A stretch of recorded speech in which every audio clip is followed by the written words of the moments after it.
Good morning, everyone. I'm Ankit, and you're watching StudyIQ IAS English.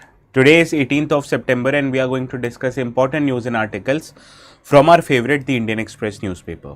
Let us start our today's discussion with this first article on Bima Sugam. Now, Bima Sugam, according to the IRDAI, Insurance Regulatory and Development Authority of India, is a part of Bima Trinity. What is Bima Trinity? Where does Bima Sugam fits in? That we'll discuss in our today's discussion. Now, this is an article important from financial inclusion, right? Because to include many people in the financial sector of our country, we just don't need these people to open their bank account. We also need these people to stay protected through buying insurance products. And this is what the government is trying to do through Bima Sugam. So we'll understand what Bima Sugam is, what is Bima Trinity, and each and every important article or detail which pertains to this particular development. Now, this is relevant from GS paper 3 perspective, that is Indian economy. In the second article, we are going to cover India's national policy on geothermal energy. Any idea what is a geothermal energy? It is a kind of renewable energy which is generated by the earth itself. So we'll discuss why is geothermal energy important for India, what this national policy on geothermal energy includes, what it doesn't include, everything we are going to cover, and we'll also find out the important sites where we can harness geothermal energy in India.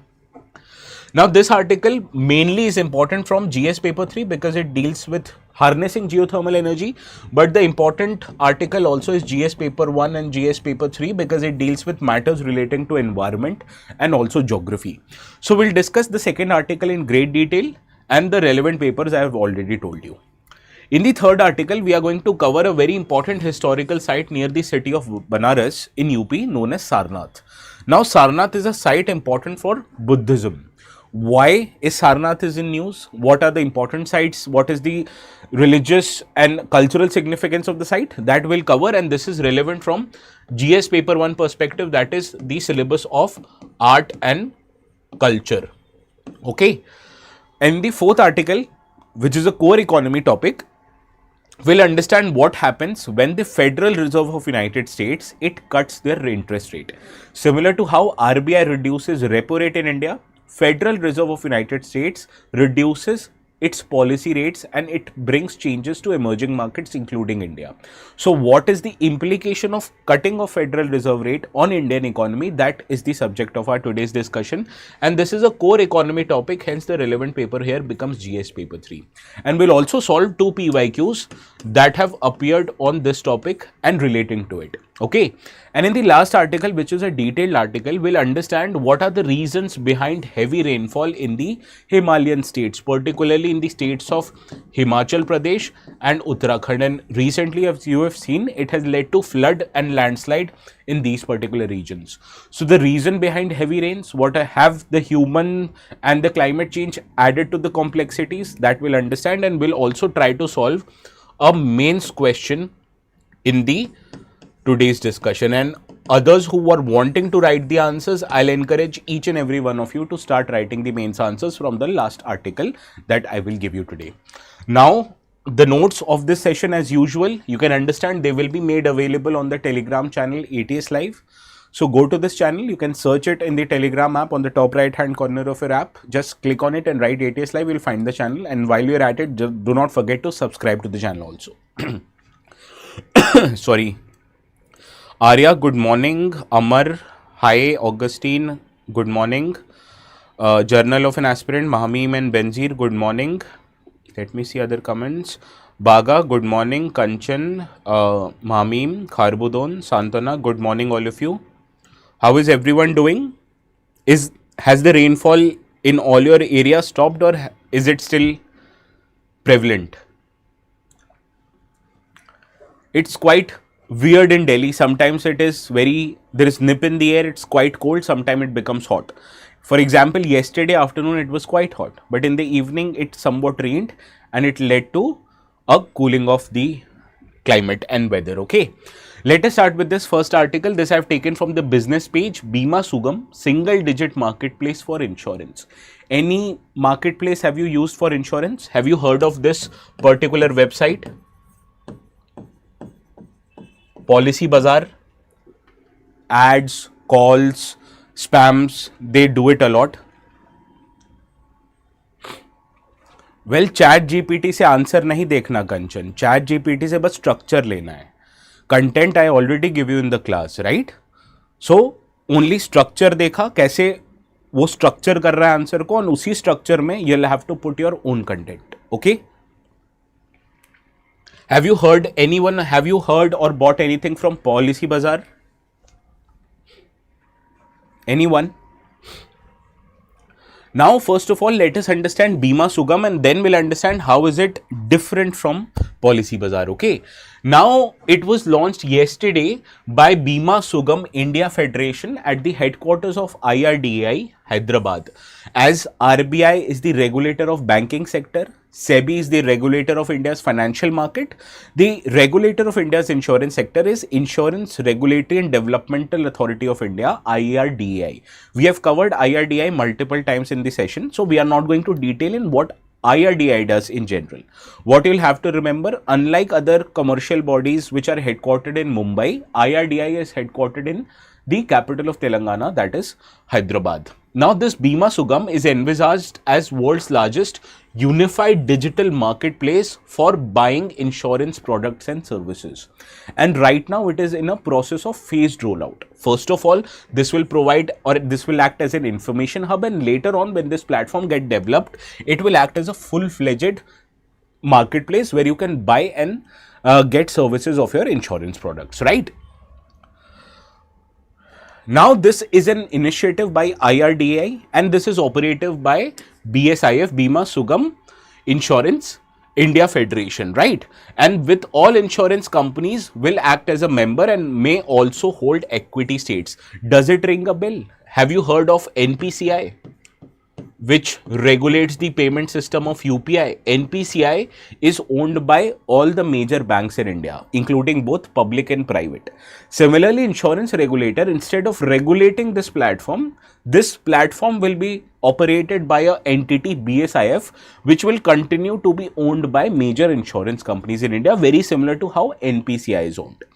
Now, this is very similar to UPI. First of all, it functions like a UPI, NPCI and digital payments. It will provide a common infrastructure to all the stakeholders where they can get payment from the customers, and ultimately this payment will be routed to their bank accounts. Similarly, this platform ensures low cost integrated model, unlike Policy Bazaar. Now, Policy Bazaar is a private website.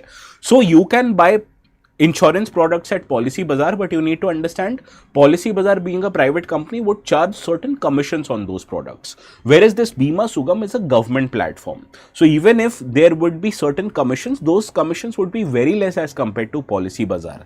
So what it wants to provide, all the insurance products, instead of buying it from the different companies, instead of buying it from the private entities, you can buy it from a government website where all the insurance products will be listed to you, and you can choose the best according to your own need and circumstances. So this is the benefit of this kind of a platform. Now, Bima Sugam initially is a part of Bima Trinity. What is Bima Trinity? It includes Bima Sugam. Bima Sugam is a platform where you can buy insurance products. It also includes Bima Vistar.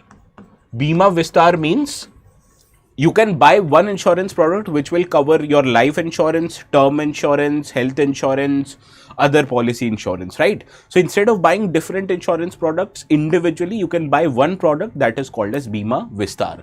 Similarly, there is the third part of this trinity called as Bima Vahaks.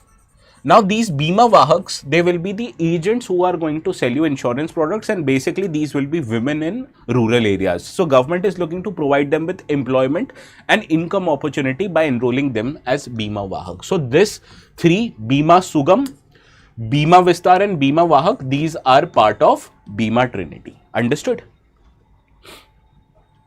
सबसे best policy कहाँ मिलेगी sir? Praveen sir, hello sir, how are you? Praveen sir wants to buy insurance. Anyone please, if you want to help Praveen sir. Praveen sir is gem of a person. Sir, late हो गया आप एक दिन. If you would have waited one day, Praveen sir, you could have bought in this website or insurance product from Bima Sugam platform. Now, the objective and significance of Bima, Sugam. First of all, government has a vision that it wants insurance products to be available for all by the year 2047, where government has also set a target of making India a developed country, also known as Vikasit Bharat. Now, there are two parameters based on which the country's adoption of insurance is taken care of. First is called as insurance penetration. Insurance penetration is the total premium that the country pays divided by its GDP. Similarly, second factor is called as insurance density, which means total premium paid by the country divided by the total population of this country. So, this two factor, insurance density and insurance penetration, is used to estimate whether country is more adoptive or receptive of insurance products or not. And as you can guess, when it comes to insurance penetration and insurance density of India, India lags behind apart from its peer countries. Okay, so what government wants? It wants to ensure financial inclusion. And how can you ensure financial inclusion? You can sell more insurance products to people so that they are secured, right? Similarly, it also helps build India's digital public infrastructure for the insurance sector. Any idea what is a digital public infrastructure? Anyone?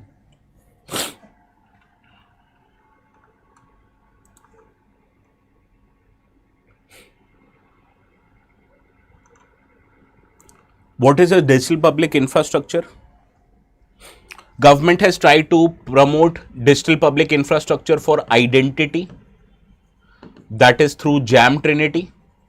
It has done for payments, that is bringing payment services like UPI. It has brought digital infrastructure for e-commerce through operationalizing ONDC. Similarly, it is also looking to bring digital public infrastructure for insurance sector, where there is already a digital infrastructure created. Companies, they just have to enroll themselves. So you can understand the cost of operation of companies would also reduce. In addition to operating their individual websites, they can register and sell their products in Bima, Sugam like platforms. Yes. Reshma, you're right. Aadhaar, DBT, all of these are examples of digital public infrastructure. So, government is creating the same for insurance also.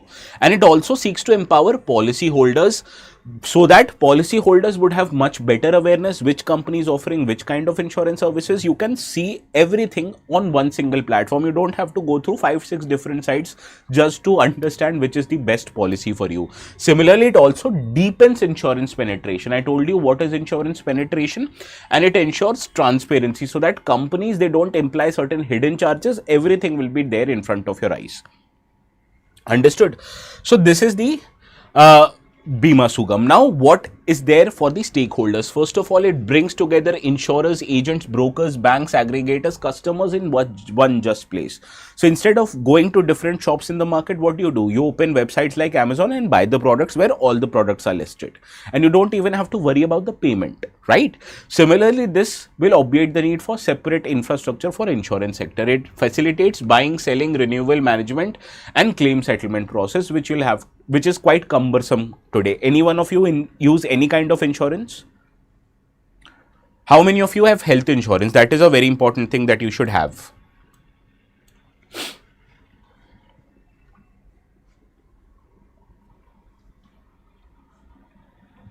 How many of you have health insurance?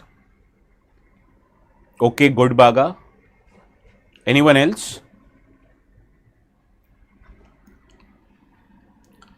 Now, consider this as an awareness drive. If you don't have health insurance and God forbid, if you face a health emergency tomorrow, how will you get yourself treated? Even if your parents have money, don't you think that money is better off for their future related purposes? So, please consider, if you have the means, buy a health insurance product. Star Health, okay. Now, while many countries, they have digital channels for insurance, but they lack a single unified market. Therefore, India, when it is able to make this kind of an initiative, it will create a global benchmark of how infrastructure for insurance should be like how India has created a benchmark for UPI, that is online payment. Okay. Now, what kind of offerings will be offered on Bima Sugam? Life insurance, health insurance, general insurance, policy documents can be stored securely here, so you don't have to sift through multiple mails ki kahan gaya mera policy document. This platform also answers insurance related queries. So if you have any doubt, if you want to know which product is the best suited for you, you can go through this website. So it offers all kinds of products and also addresses service related requirements. Similarly, for your claims also, you can go to this website and ask for the reimbursement of your expenses. Okay. Now, what is the advantages? First of all, it improves transparency and fairness. First of all, everything is in front of you, so don't you think you'll be able to make a better informed decision? Similarly, as far as commissions is concerned, the commissions will be charged minimally, so the cost of insurance products will be reduced. Similarly, it promotes sandbox products. Any idea what is a sandbox product? Gaurav, good morning. Any idea what is a sandbox product?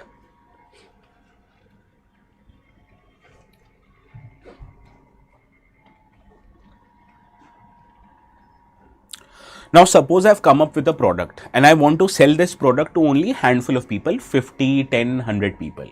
So I can do so using digital mode, but that would be very difficult when it comes to offline mode. So this is called a sandbox product, where the product is sold or offered to only a limited amount of people just for testing and quality related purposes. And it also ensures high security, compliance and scalability, right? So this is the benefit of the Bima Sugam platform. Now let me know the correct answer to this practice question quickly.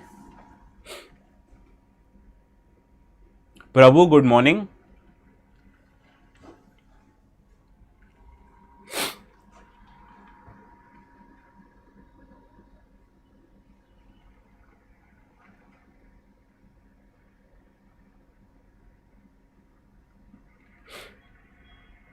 किस किसने like नहीं किया है? करो जल्दी like. How many of you have not hit the like button? Please go ahead and hit the like button.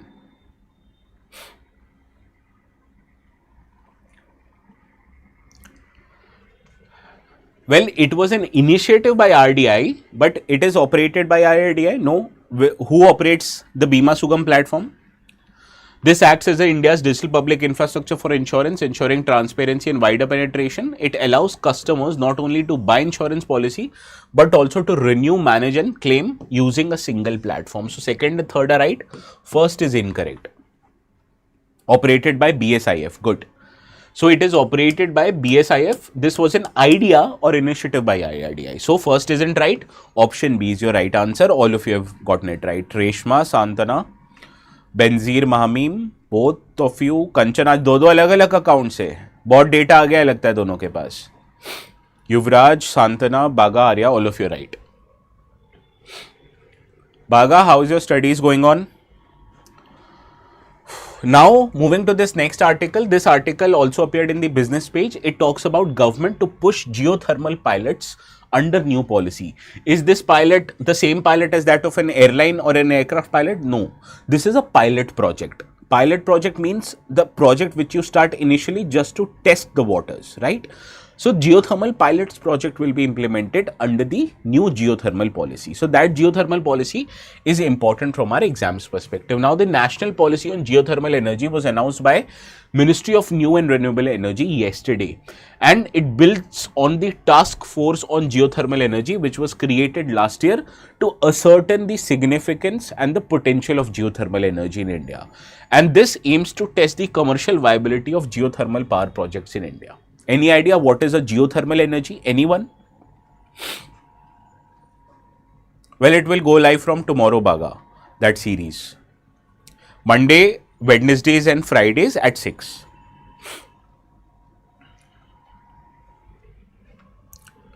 What is a geothermal energy? Anyone want to make a guess? आज वो नहीं दिख रहा धीरज.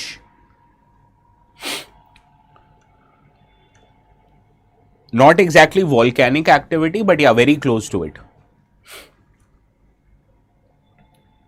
Natural hot springs is a right answer, yes. These are examples of heat from Earth's interior when they are harnessed and utilized to generate electricity. That is called as geothermal energy. So, it taps the Earth's internal heat from hot springs, geysers, and underground reservoirs. Any idea the difference between hot springs and geysers?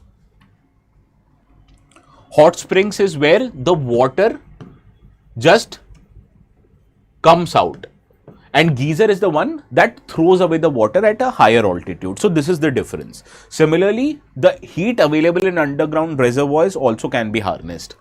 Now this heat can be used to generate electricity, where the steams generated can be used to turn the turbines and produce electricity. Similarly, it also provides heating and cooling like buildings, greenhouses, and aquaculture. Countries in the Scandinavia, particularly Iceland, utilizes a lot of geothermal energy. Have you ever been to Manikaran Gurdwara, very near to Manali? 85 kilometers from Manali, I guess. Anyone been to Manali and Manikaran Gurdwara?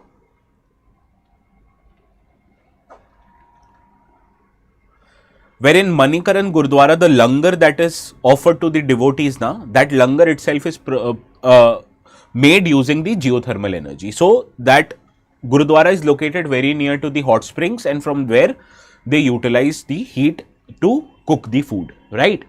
Now the global leaders in harnessing and utilization of geothermal energy is led by US, Indonesia, and Philippines in terms of total capacity. But in terms of percentage of use of geothermal energy in their overall electricity requirement, the Iceland country is at top. Okay. Now, India's geothermal potential is estimated to be somewhat more than 10 gigawatts, but it could grow further with more explorations. The Geological Survey of India has mapped 381 hot springs in India, which has a temperature somewhere between 35 to 89 degrees centigrades. The key sites of geothermal energy in India are Himalayan geothermal provinces, which includes Uttarakhand, Himachal Pradesh, Ladakh, Jammu and Kashmir, and Arunachal. Manikaran Sahib, which is very near to Manali, is located in Himachal Pradesh. Similarly, Puga and Chumthang in Ladakh, it is the most promising of the India's geothermal site. Okay. Similarly, in Gujarat, Cambe Graben, it includes abandoned oil wells as well, and there is an expectation that Andaman and Nicobar Islands also has a significant presence of geothermal energy. Now, these are the locations that you can map. The ones that I was telling you about, Manikaran Sahib in Himachal Pradesh. Similarly, Tattapani and Surajkund in the areas of Chhattisgarh as well as Maharashtra. Gujarat in the Dholera Basin. Similarly, this region in the Andhra Pradesh is famous for its hot springs, right? Similarly, it is also expected that they will be found in Andaman and Nicobar as well. Now, what is the economic and social significance of utilizing geothermal energy? First of all, to generate power in the remote areas like Andaman and Nicobar, you require that coals to be transported there, which adds to the cost. Therefore, per unit cost of electricity to generate electricity in Andaman comes to be very close to 30 to 32. Any idea how much you are paying for your electricity right now? In India, it stretches somewhere between 6.5, 7 rupees to 10 rupees per unit. Now put that in perspective, cost of electricity in Andaman is 3 times more. Similarly, if you use geothermal energy and if you harness geothermal energy, if they are found in Andaman and Nicobar, theoretically you can reduce the cost of generation of electricity by almost 1/3. Now Ladakh, it also can provide heating and power in winters. Ladakh again is a remote area, and the temperatures in Ladakh can fall down to minus several degrees in the months of winter. So you can provide heating using geothermal energy. Similarly, it also ensures energy security in India. What was one of the biggest problems associated with renewable energy? Any idea? What is the biggest problem associated with solar and wind energy? Why can't we use them as base load for power generation? Yes, Journal, Benzir and Mahamim both giving the same answer. Both of you live in a same accommodation. I know that. Well, very close, Baga.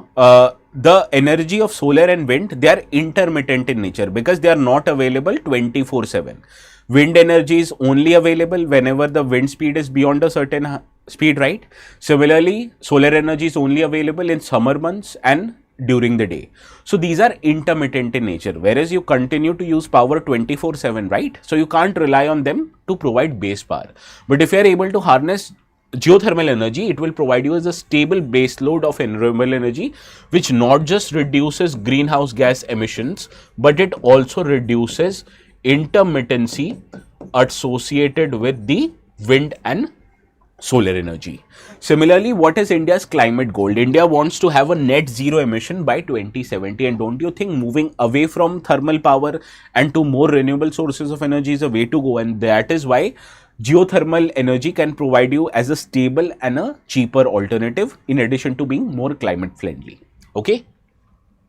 Now, what are the challenges? First of all, challenges is the high upfront cost required to set up units which harnesses geothermal energy. It can be as much as 36 crore per megawatt of capacity. Similarly, there are also exploration risks associated. Suppose if a company is going to explore, don't you think it will have to spend a lot of money on R&D? And therefore, if it is not able to find the geothermal reserves, don't you think the money would go down the drain? That is why feasibility only happens if it is proven after deep drilling, which requires the companies to spend a lot of money. So this brings a kind of an exploration risk.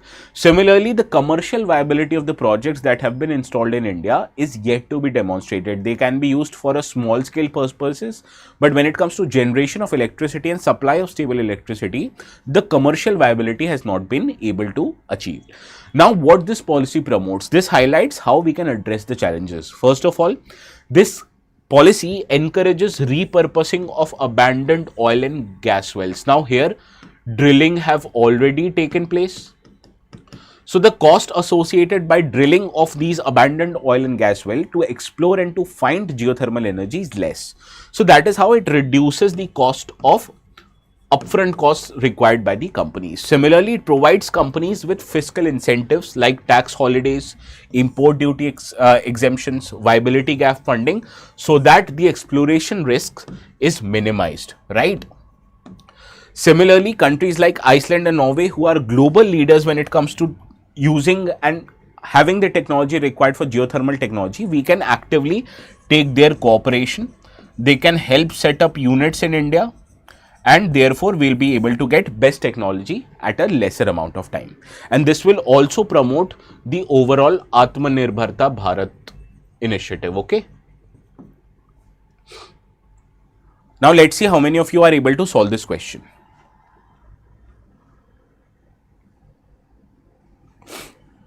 कैसे हो धीरज? How are things in Bihar? Where are you from in Bihar, Dheeraj? You told me, I forgot. Purnia or something, or Bhagalpur.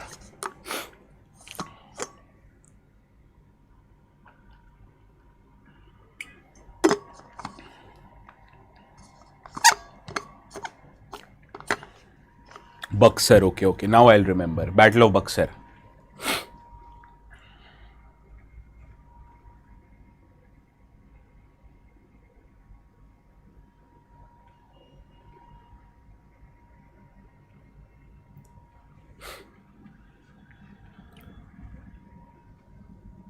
Answers quickly. Only Reshma has come up with an answer. Others, what are you doing? How many of you sit in this session after having a breakfast?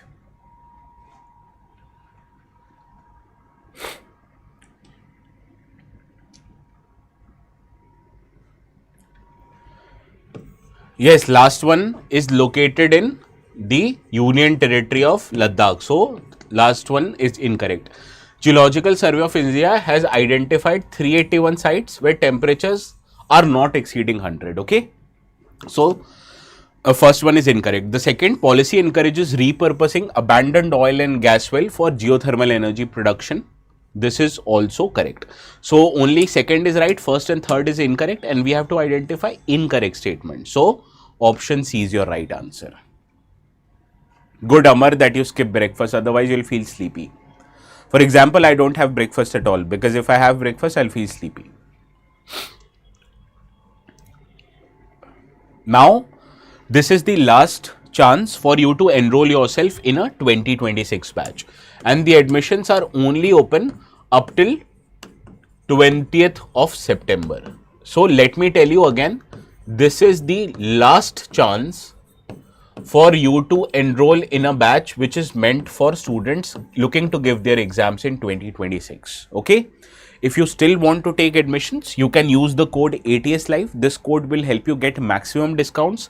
That is the discount of 7,000 rupees, and the course fees that you will be paying for the topmost batch is 26,999. This batch comes with scholarship. This scholarship, if you clear your prelims next year, your entire course fees that you're paying us right now, 26,999, it will be refunded back to you. Where would you get these kind of benefits? Nowhere, right? So this is the benefit of our Resolution Plus batches. Coming to the next article, this talks about a very historical place in India located in Uttar Pradesh, very near to Banaras. How many of you have been to Banaras? This is called as the place of Sarnath, and this is very famous as far as the religion of Buddhism is concerned. Now, ahead of UNESCO's team's visit, the Archaeological Survey of India will install a new plaque at Sarnath located in Varanasi. Now, the corrected version of this plaque would credit Babu Jagat Singh, who was a Diwan in the court of King of Banaras, for bringing Sarnath's archaeological importance in light in the modern era, that is from 1787 to 1788.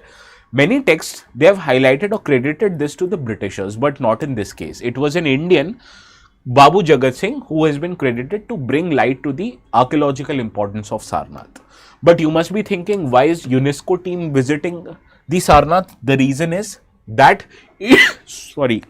that India has officially nominated Sarnath to be included in UNESCO's World Heritage List of 2025 and 26 cycle.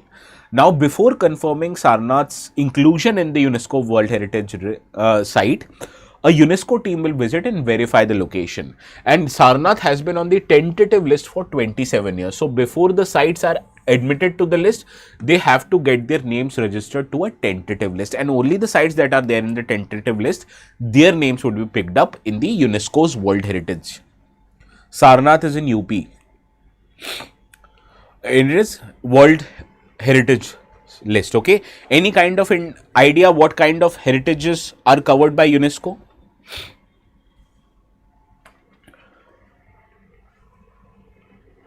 Now, what is the religious and historical significance of Sarnath? Because these kind of questions have been frequently asked in the exam. Now, it was Lord Gautam Buddha who delivered his first sermon, that was Dharm Chakra Parivartan, here in 528 before Common Era. Similarly, this also was the site where formation of Buddhist Sangha, which is a monastic community, happened. And this place in ancient times were referred to as Mrigdav as well as Rishi Patna. Okay. Similarly, at the tenure of Emperor Ashoka the Great, very few emperors have been known by the term Ashoka the Great. There's Alexander the Great, Ashoka the Great and Akbar the Great. Any idea why the term the Great has been added to certain emperors in the past? Any idea? Now, Ashoka, at his term, he built a lion capital pillar in the Sarnath, which now acts as India's national emblem. Similarly, he also established Dhamek Stupa at the site where first sermon by Lord Buddha was delivered, that is the sermon of Dharm Chakra Parivartan. And this also led to creation of monasteries, which made Sarnath a Buddhist pilgrimage site. After the end of Mauryan Empire, later on, Kushanas as well as Gupta emperors, they promised and patronized this site, and monastery thrived until the 12th century CE. Any idea what happened after 12th century CE? No, it is in UP, Amar. Exponential conquest, yes. If the impact of a particular emperor, not just in terms of conquest, but on the overall psyche and society changes, that emperor is called as the Great. सब में से सबसे ऊपर. In Hindi, Ashoka has been referred to as the term Chakravartin Samrat.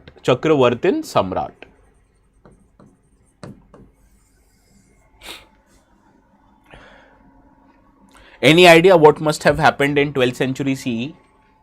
Why it thrived only up till 12th century CE?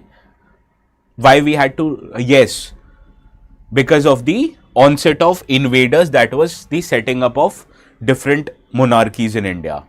Now, it was destroyed and sacked around 12th century CE, and there are many competing theories. First is that Qutbuddin Aibak forces, which was the Mamluk Sultan, he destroyed Buddhist sites during Ghurid invasions. He was a slave of Muhammad Ghuri.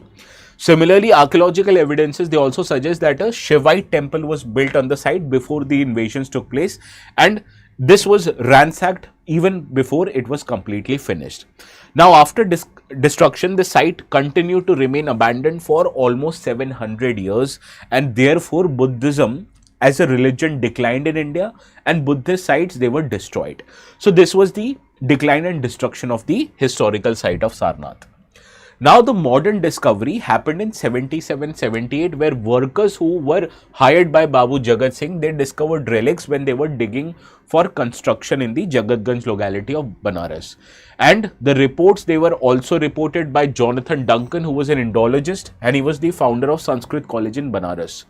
Later on, Alexander Cunningham, who was the first Director General and the founder of Archaeological Survey of India, he conducted major excavations, identified the site as Buddha's first sermon place. And also Frederick Ortel, who was the first systematic excavation was conducted under him, and they discovered more than 476 relics, 41 inscriptions in just one season. But you will need to understand, the first person to rediscover it in the modern era was not the Britishers but Babu Jagat Singh, and that is why this plaque has been restored in Sarnath. Now, what is the present status of Sarnath? That is also very important. It is one of the 4 holiest Buddhist pilgrimage sites in India, in addition to Lumbini.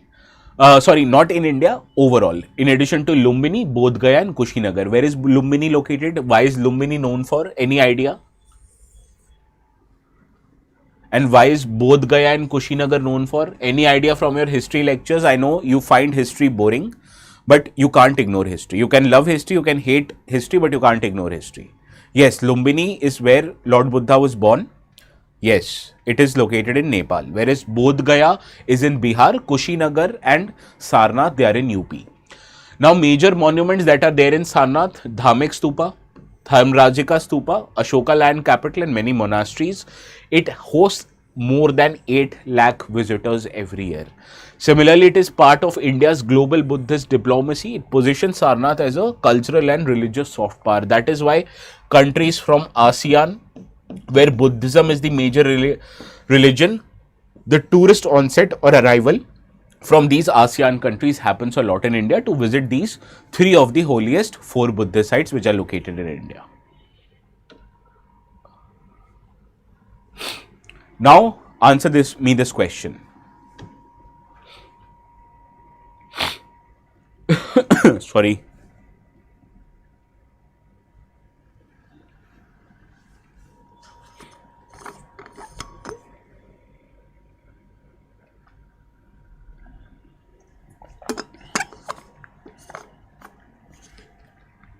Yes, no points in guessing, I told you. This is why Sarnath is famous for. Now, this question. Nile Gamer, option B. What is your name, Nile Gamer? Tulsi Koya, new arrival. Where are you from, Tulsi? Is it pronounced as Tulsi or Tulasi?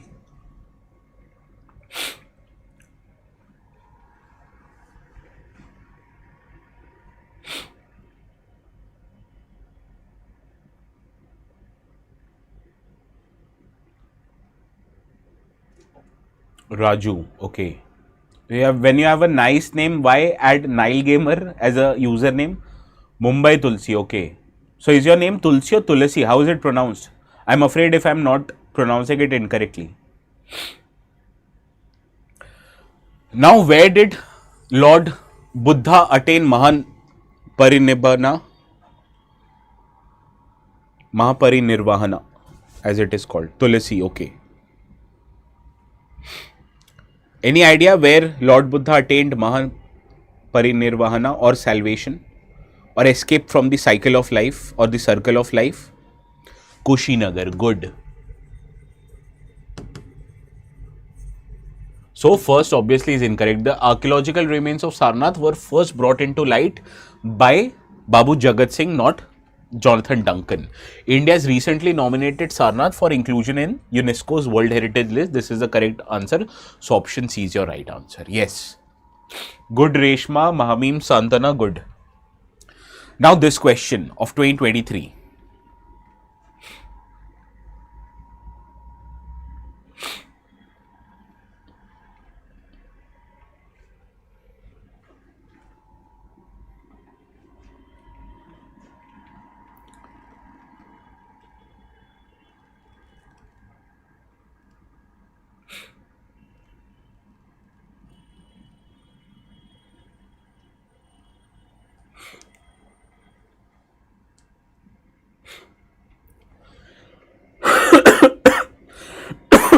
Sorry.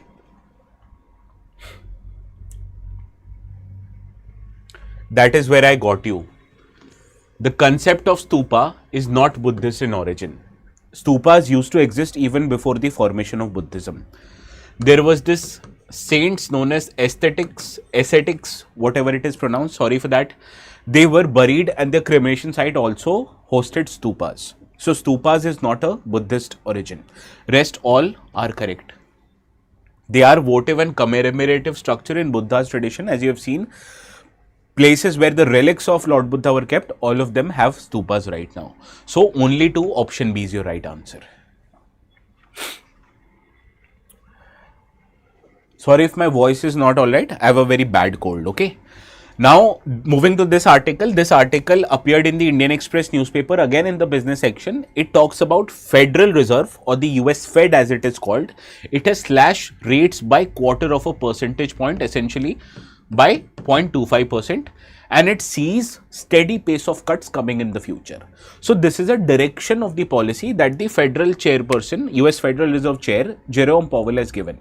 That is, they have said we are going to follow what kind of money policy US Federal Reserve is following. Are they following contractionary or expansionary monetary policy? Tell me anyone. When you cut the policy rates, what kind of monetary policy do you follow?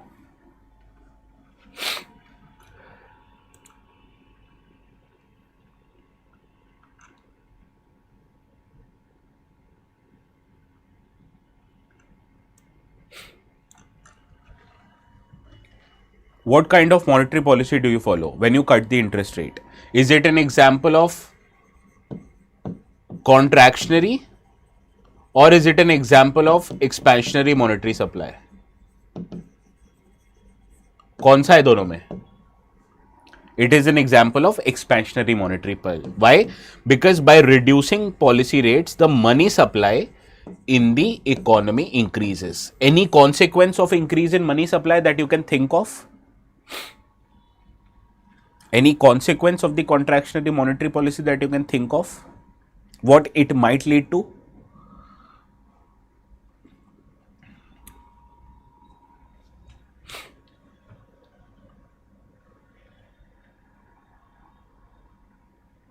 Yes, if unchecked, it might lead to inflation. So let us understand the context. Now, Federal Reserve, it reduced its policy rate by 0.25%, and the reason was weakening of job market in US. Now, what is the objective of India's Monetary Policy Committee, or what is the objective of RBI? Can anyone tell me? With what objective does RBI make changes to its money supply? RBI has two objectives. First is to control inflation, and second is to promote economic growth. Which is prioritized by RBI? Any idea? The Monetary Policy Committee, when it was formed, there was an amendment made in the RBI Act 1934. It stated that the primary objective of RBI is to control inflation. And when it is able to control the inflation, then only it will promote the growth. Right? Similarly, the objective of Federal Reserve of United States is to ensure price stability, that is controlling inflation and ensuring maximum employment. So this is the two objective. Now Federal Reserve has projected that going forward, if the employment levels in US economy does not improve, they are going to further reduce the Federal Reserve Rate. Any idea how Federal Reserve Rate can create more employment? Any idea? Now suppose if any central bank reduces policy rates, don't you think this would lead to cost of loans as cheaper, or the rate of interest in economy would reduce?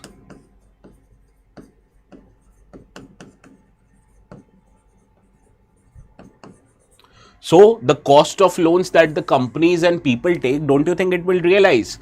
So this will create more capital expansion by the companies. Similarly, if the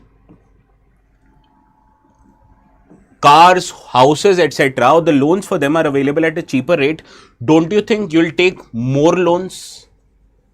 And this would create what? This would create increase in demand for goods and services. Now, companies who are making goods and services, don't you think they will create more supply? And how can you create more supply? By adding the capacity.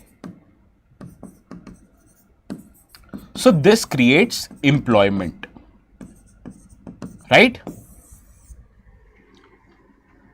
So this is how it leads to employment creation. Reduction of policy rates make rate of interest or prevailing rate of interest in the economy low, which means the cost of loans or the interest rate that you're going to pay on loans reduces. Therefore, people, individuals, businesses, they take more loans, and using this loan, they create more capacity. And as people are getting more loans at a cheaper interest rate, don't you think it will create more demand in the economy, which also encourages the companies to increase their capacity? And this increase in capacity happens through by creation of more employment. So this is how it leads to better employment. Now let us understand how a federal policy cut would affect Indian economy, because this is an UPSC exam where questions relating to Indian economy would be asked. And since US is the world's largest economy, automatically its monetary policy decisions would affect India. First of all, it leads to lower US interest rate, and therefore returns on US based asset would also reduce. So don't you think if you are an investor in US, you would not make a fixed deposits in banks of US, rather you'd look to invest your money elsewhere? So this is why the global investors who might otherwise would have invested in US, they would shift their funds to emerging markets like India. Similarly, it might lead to higher FPI inflows in India, in Indian stocks and debt market. Similarly, it can also strengthen the rupee in short term. Any idea how will it strengthen India's rupee? Now, whenever supply of dollars increase in India, don't you think it would push the demand of dollars in India low? And when demand of dollars reduce, don't you think the demand of rupee would increase? And when demand of any commodity increases, don't you think it would lead to what is known as appreciation of Indian rupee? So it will strengthen the rupee gradually. That is, the value of rupee, suppose if it is 85 per dollar right now, it would reduce to 80. So when rupee reduces from 85 rupees for $1 to 80 rupees for $1, this is an example of rupee appreciation. That is, the value of rupee vis-a-vis dollar is strengthening. And this is what will happen in case we are witnessing higher FPI inflow into India. Similarly, it will also lead to weakening of dollar. For example, Indian exports would be less competitive, because as your rupee is strengthening, the prices of your products in foreign markets would increase, and this would reduce the competition that your product faces in external market, right? So therefore it might lead to reduction in exports into other countries. But a weaker dollar would also mean that the imports in India would come at a lesser cost. For example, we are net importers of oil seeds, we are net importers of pulses, most of all we are net importers of crude oil and natural gas. Therefore our imports are more than our exports. And this leads to a situation known as current account deficit. So don't you think if our imports reduce the cost, it would lead to cooling off of current account deficit. So this is a positive move that I am seeing. Yes, that overall current account deficit would reduce. Similarly, how will it impact India's stock market? First of all, you'll have to understand it leads to a situation of global liquidity injection. So investors would be more bullish on how Indian stocks will perform. As more and more money is flowing into Indian stock market, don't you think demand of Indian stocks would increase, and therefore the prices of Indian stocks would increase, and therefore sectors who are attracting foreign portfolio investments like financial services, IT infrastructure, their stocks would increase. Similarly, it will also impact India's bond market. Remember the lecture where I covered bond yield? I told you bond yields in India are directly proportional to rate of interest, be it in US or be it in India. So whenever rate of interest reduces in US, bond yields also reduces. Do you want me to summarize how rate of interest would reduce bond yield? Now, whenever rate of interest reduces in US, the investors would take their money out of US and invest in India. Therefore, demand for Indian bonds would increase, and therefore bond prices increases. And whenever there is an increase in bond prices, I told you it has an inverse relation with bond yields. So bond yields would reduce, and that is how bond yields are directly proportional to rate of interest, be it in US or India. And what is the consequences of reduction in bond yield? That going forward, the borrowings of the company's government would become cheaper, and it is good news for India's fiscal and financial management. Understood this?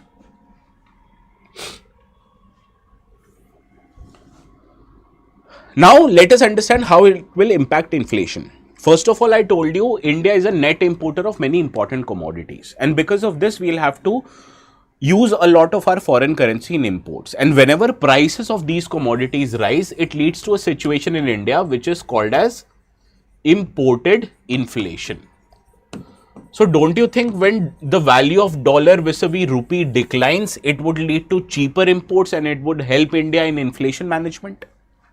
But a consequence of which would be higher capital flows in India's market, be it real estate, be it stock market, would create asset bubbles, which means the original value should have been less, but since more money is flowing on through these assets, the value has increased, and this creates, or this is what is called as a bubble, right? And overall, what will be the macroeconomic impact on India's economy? In short term, it is very positive for growth. As I've told you, cheaper availability of capital, stable rupee, and amount of FPI inflows, they increase. But in longer term, it depends on whether Federal Reserve cuts would revive global demand.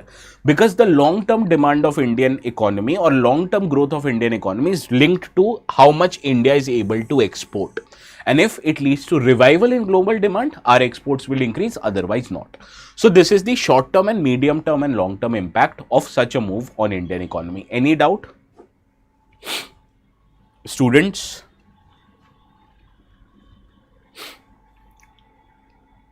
Any doubt?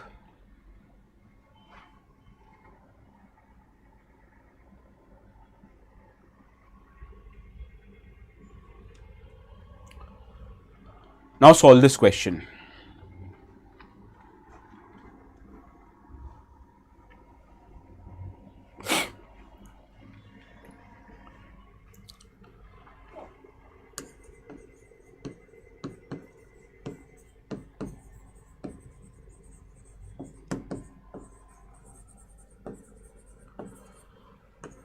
Now we can promote economic growth by generating domestic demand, right? So this is a given thing. I don't have to expand it on it. Similarly, to further promote economic growth, don't you think you'll also have to supply or export more products? You'll have to increase your exports. How has China become a bigger economy as compared to India? Not because India and China are not able to fill domestic demand. They are both economies are fulfilling domestic demand. But in addition to fulfilling domestic demand, China is also exporting products, which exposes Chinese products to bigger markets. So don't you think China has a potential to sell much more products in global markets? So this is how for long-term demand, you need to also increase your exports. You need to increase the trade that happens between your country and the other country.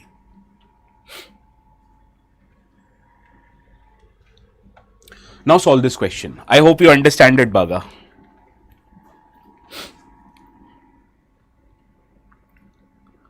Solve this question.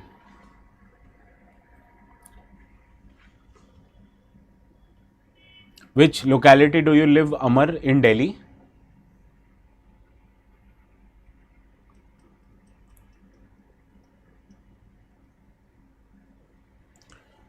Yes, all of these three affect India's government's bond yield. Yes, right. Any doubts in this question? Okay. On blue line.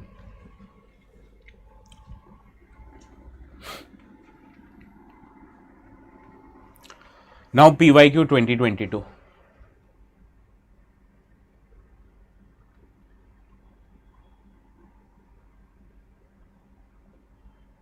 Nevada is on blue line, right? Yes. I also am a frequent traveler on blue and yellow lines.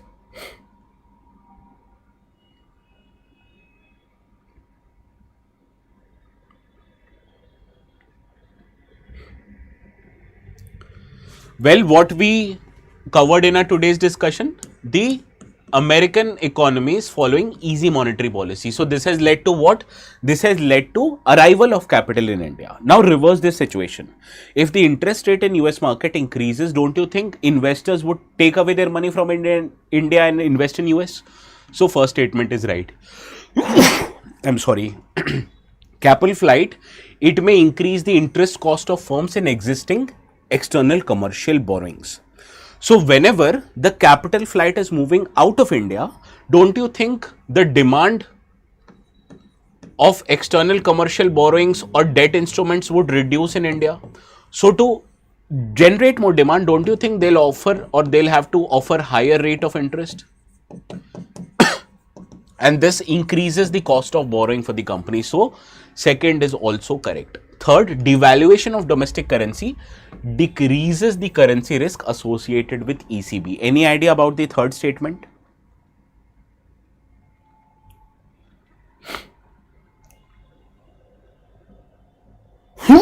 Now suppose when you took the loan, $1 was equal to 60 rupees. So you took $1 billion worth of loan, and in Indian rupee you got 6,000 crore rupees as a loan. But suppose when you have to return this loan back, now $1 equals to rupees 80. This is an example of what? Depreciation of domestic currency. But you'll have to return $1 billion loan. So now this $1 billion of loan, which you'll have to return, you'll have to pay back how much rupees? 8,000 crore rupees. So basically, just because of depreciation of currency, your total obligation or your total payment has increased by 2,000 crore. And this is an example of currency risk. So devaluation of currency increases the currency risk, not decreases the currency risk. So third statement is incorrect. Got this? So only 1 and 2 is right. Any doubts in the last statement? Baga, since you have marked it incorrectly, batao. Santana, Nile Gamer, Raju, sorry, Dheeraj.